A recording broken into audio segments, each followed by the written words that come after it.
I wish someone had told me this earlier. So I'm just going to tell you directly now. If you're training hard right now, I'm begging you to recover better. Because I didn't. And eventually my body forced me to stop training completely. As runners, especially if you're ambitious, we're really good at pushing more miles, more discipline, more consistency, right? But what I really underestimated was the importance of recovery. So before we dive into recovering better, let's first see if you're already experiencing some symptoms or some signs of insufficient recovery, or even worse, overtraining. And I tell you, one of these signs is really easy to ignore. So keep watching. The first sign I noticed was an unusual high heart rate.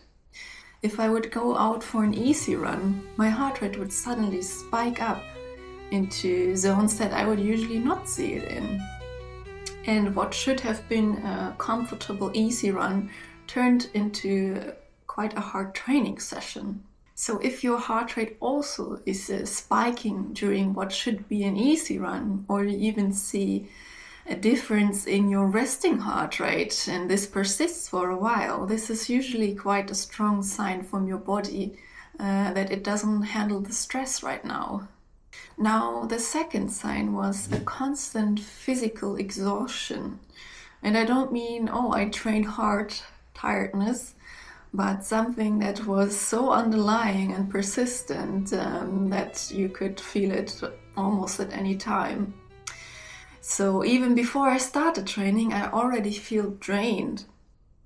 And this doesn't have to be a motivation issue. It's very easy to brush over it and tell yourself to be consistent, even when you're tired.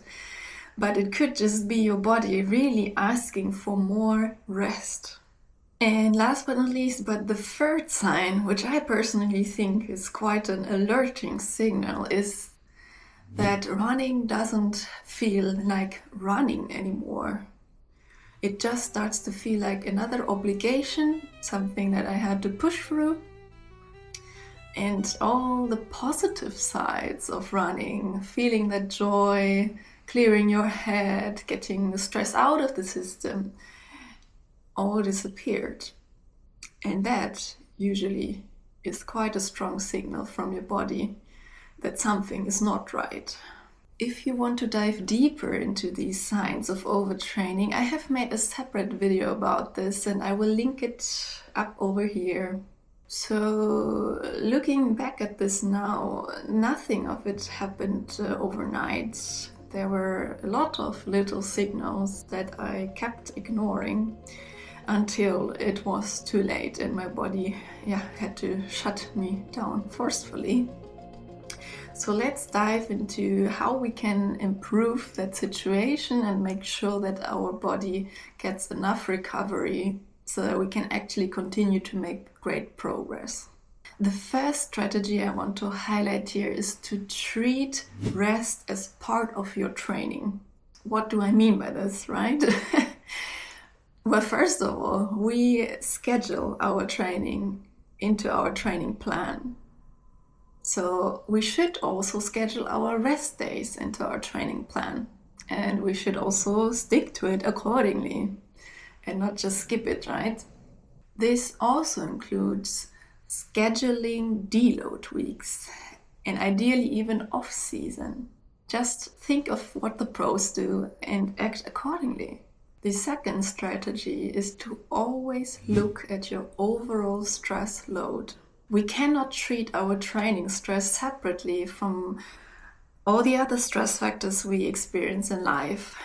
Like, may that be work stress, may that be stress in your relationships, or may it be stress with some study deadlines. It all in the end goes into the same body. We cannot treat it as a separate thing. If we are stressed or exhausted from one of these many other factors, we cannot expect that we can put in our hardest training session or that we can kill that PB.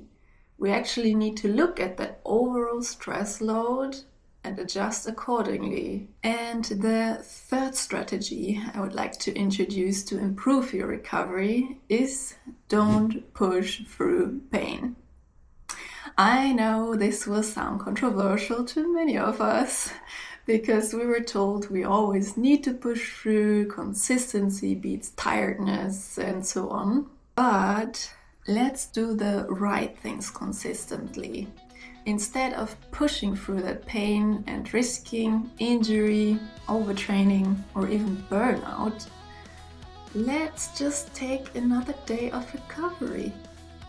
Or so that you don't feel so guilty, right, for doing nothing, let's do some active recovery. Let's do some yoga, some stretching, some slow cycling or swimming, something that feels good, that doesn't bring up your heart rate too much, but you still have the feeling you're doing something for your health, for your body, and ideally for your recovery. So if you're pushing hard right now, just take this as your sign. Recover better, and I promise you will go much further.